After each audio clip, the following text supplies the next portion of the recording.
무안공항의 재개장 시기가 미뤄질 전망입니다. 김영록 전남지사는 오는 10월에나 가능할 것으로 내다봤습니다.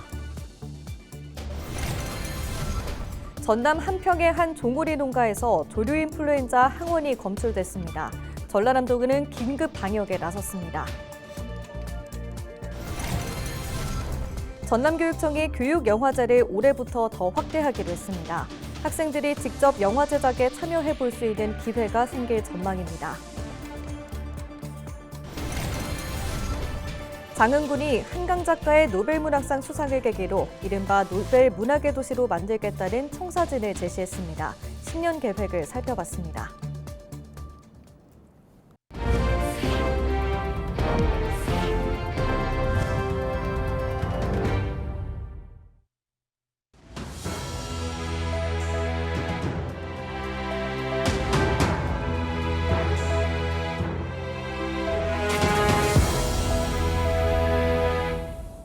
시청자 여러분 안녕하십니까? 헬로티비 뉴스입니다. 말을 타보고 도자기를 만드는 등 다양한 경험을 할 수 있는 작은 학교, 많이 들어보셨을 텐데요. 전남에서는 작은 학교 학생들이 직접 자신들의 이야기를 담은 영상물을 제작해 눈길을 끌고 있습니다. 교육청은 영상물을 토대로 영화제를 추진하는 등 문화교육 활성화에 나선다는 계획입니다. 보도에 송하영 기자입니다. 불 꺼진 폐교를 찾은 아이들이 조심스레 교실로 향합니다. 주변을 살피는 사이 교탁 아래에서 할머니가 천천히 일어섭니다. 집에 돌아오지 않던 할머니가 아이들의 부축을 받고 발걸음을 떼다 다시 학교를 돌아보며 막을 내립니다. 이 영화는 지난해 전남의 작은 학교인 청풍초등학교 학생들과 박기복 영화감독이 함께 만든 작품입니다. 1학년부터 6학년까지 모두 10명의 학생이 시나리오부터 연기, 촬영 등 제작 전반에 참여했습니다. 지난해 11월 처음으로 열린 전남 작은 학교 영화영상제 출품작 가운데 하나로 귀신 소동이 벌어진 폐교를 배경으로 학교의 의미를 전합니다. 청풍초와 같이 전남 지역 16개 학교가 작은 학교 영화영상제에 참여했습니다. 농촌 유학생들의 적응 생활을 담은 소소한 이야기부터 한국 입시의 폭력성 등 굵직한 주제까지 19편의 다채로운 작품이 소개됐습니다. 친구들과 함께 만든 영상물을 실제 영화관에서 확인할 수 있다는 성취감에 학생들의 호응이 잇따랐습니다. 전남교육청은 규모를 키워 오는 11월 전남 모든 학교를 대상으로 한 글로컬 학생 영화제를 구상하고 있습니다. 지역 학교의 가치를 알리고 경쟁력을 높이는 방안 가운데 하나로 예술문화 교육 활성화를 주목한 겁니다. 대신 경쟁보다 격려에 초점을 맞춰 우수 작품에 대해서는 학교 발전 기금을 지급하는 방식을 검토하고 있습니다. 올해에는 릴스 공모전을 통해서 전남의 큰 학교, 타시도 학교 등을 대상으로 보다 많은 학생과 교육가족들이 참여할 수 있는 학생 영화제로 발돋움시킬 계획이며 영화제의 성공을 위해서 CJ CGV와 영상예술교육 활성화 업무 협약을 맺고 영화 영상제의 개최 협력을 추진하고 있습니다. 작지만 생동감 있는 학교의 특성을 살려 지역 문화예술 교육의 가능성을 연 전남 작은 학교 영화영상제. 앞으로 전남 대표 문화예술 교육 가운데 하나로 자리매김할 수 있을지 주목됩니다. 헬로티비 뉴스 송하영입니다. 김영록 전남지사가 제주항공 여객기 참사가 발생한 무안국제공항의 재개장 시기를 놓고 오는 10월에야 가능할 것으로 내다봤습니다. 김 지사는 지난 2일 한 라디오 시사 프로그램에서 무안공항의 방위각 시설 개선과 세대 문제 등을 근본적으로 개선해야 하는 만큼 오는 10월까지는 재개장이 어려울 것으로 전망했습니다. 한편 국토교통부는 무안공항 복구 작업에 상당한 시간이 소요될 것으로 보고 재개장 시기는 유동적이라는 입장을 내놓은 바 있습니다.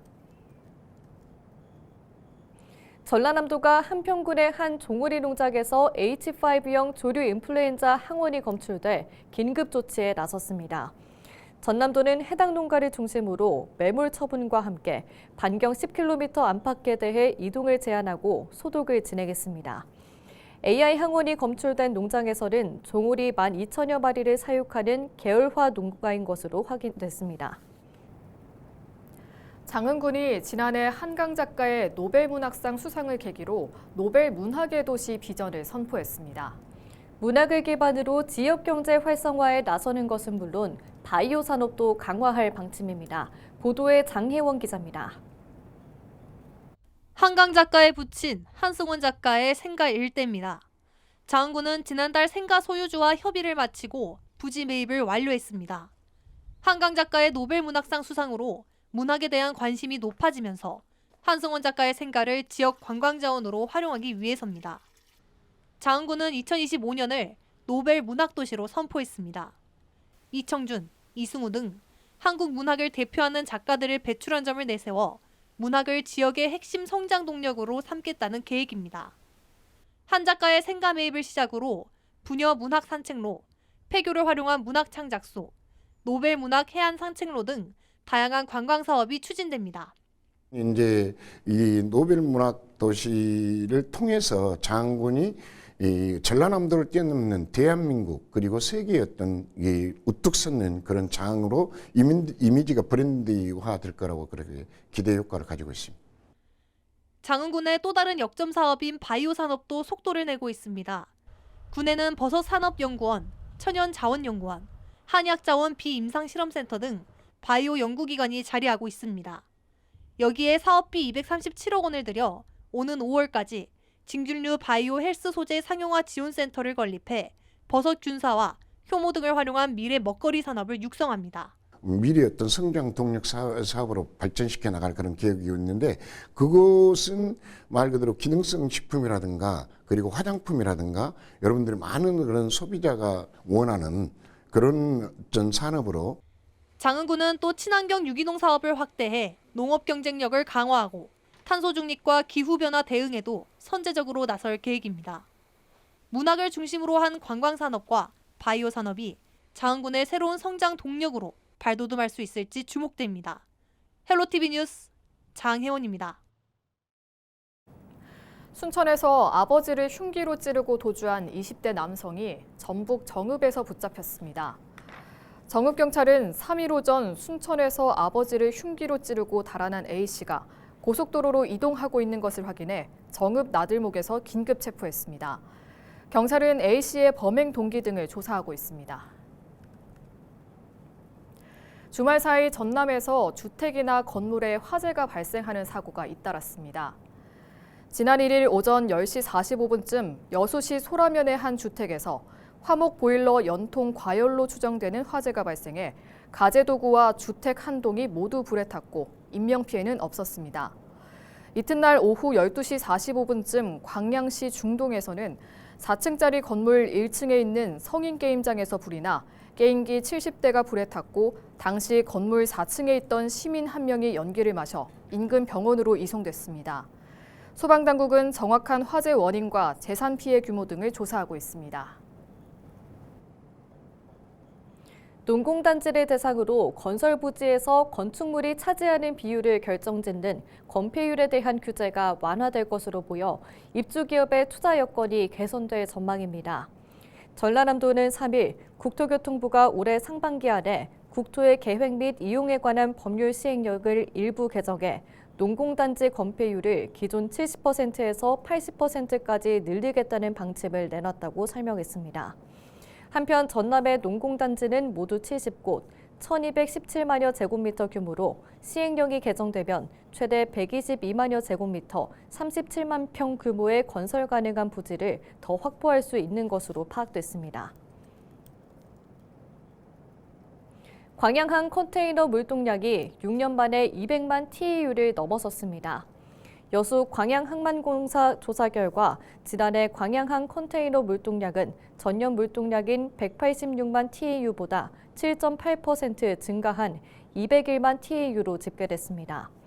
여수 광양항만공사는 광양항 컨테이너 물동량 증가율이 국내 주요 무역항 가운데 가장 높게 나타났다며 증가 요인으로 대형 선사 유치 등을 꼽았습니다. 전남 사회복지 공동모금회의 사랑의 온도탑이 목표액을 초과 달성한 것으로 나타났습니다. 전남 사회복지 공동모금회는 지난해 12월부터 62일 동안 진행된 희망 2025 나눔 캠페인에서 목표액인 113억 9천만 원을 넘어선 142억 5,500만 원이 모여 온도탑의 수은주가 125.2도를 달성했다고 밝혔습니다. 그러면서 경기 침체에도 불구하고 수많은 시민들의 열띤 기부가 이어지면서 전남은 캠페인이 시작된 지 40일 만에 목표액을 넘어섰다고 설명했습니다. 제9회 하얼빈 동계 아시안게임이 오는 7일 개막을 앞둔 가운데 전남에서는 대한민국 귀화 선수인 러시아 출신의 예카테리나 아바쿠모바 선수가 바이애슬론 경기에 출전합니다. 예카테리나 아바쿠모바 선수는 1990년생으로 지난 2016년 특별 귀화했고 지난 2018년 평창 동계올림픽에서는 개인전 16위, 2022년 베이징 동계올림픽에서는 개인전 73위를 기록했습니다. 한편 우리나라는 이번 대회에서 종합 2위를 목표로 6개 종목 223명의 선수단이 참가합니다.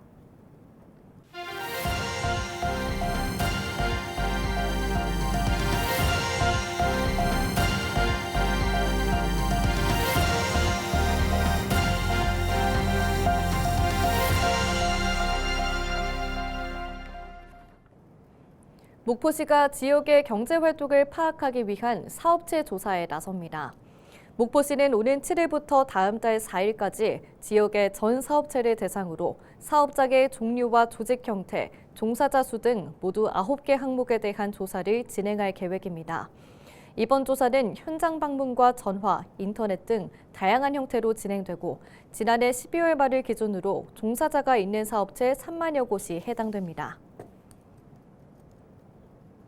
완도군의 수건 사업인 국도 27호선 완도 약산에서 금일 연육교 신설 사업이 예비 타당성 조사 대상 사업으로 선정돼 사업 추진에 탄력을 받을 전망입니다. 완도군은 지난 23일 열린 기획재정부 재정사업평가위원회에서 사전 검토와 타당성 연구 용역 등을 거친 결과 약산에서 금일 연육교가 사업 대상지로 확정됐다고 설명했습니다. 완도 약산금일 연육교 사업은 완도와 고흥의 섬과 섬을 5개의 교량으로 잇는 완도 고흥 해양관광도로 건설 1단계 구간으로 사업비 9.8억 원이 투입되는 대형 건설 사업입니다. 강진군의 농어촌 체류형 관광 브랜드인 푸소가 지난달 23일 2025 대한민국 브랜드 명예 전당에서 공공부문 대표 브랜드로 선정됐습니다. 푸소는 농어촌 민박과 체험, 힐링을 결합한 강진군의 체류형 관광 프로그램으로 지난 10년간 6만 9천여 명이 참여했습니다.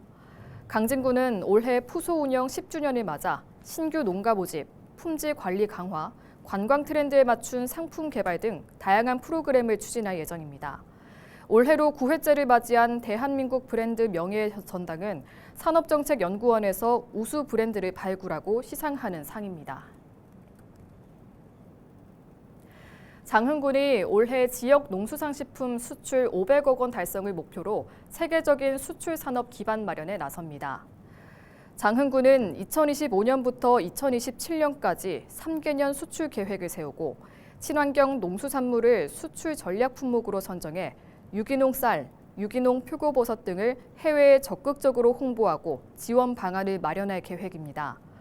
장흥군의 지난해 농수산식품 수출액은 397억 원으로 2년 전 같은 기간 대비 54% 증가해 최근 3년 동안 모두 849억 원의 수출 실적을 기록했습니다.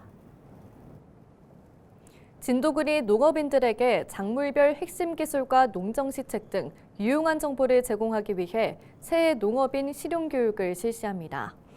이번 교육은 4일부터 14일까지 농업기술센터 대강당과 읍면사무소 회의실에서 진행하고 벼, 밀보리, 대파 등 10개 과정과 농업소득 보전을 위한 공익직불 의무교육으로 이뤄집니다. 진도군에 거주하는 모든 국민이 신청 가능하고 자세한 내용은 진도군 농업기술센터 누리집을 참고하면 됩니다. 여수시가 오는 5일부터 주민들의 불편사항을 수렴하는 시민과의 열린 대화를 진행합니다. 여수시는 5일 주삼동을 시작으로 27개 읍면동에서 시정 운영 방향을 안내하고 도로나 교통 등 다양한 민원을 접수할 방침입니다. 이상으로 뉴스를 마칩니다. 시청해주신 여러분 고맙습니다.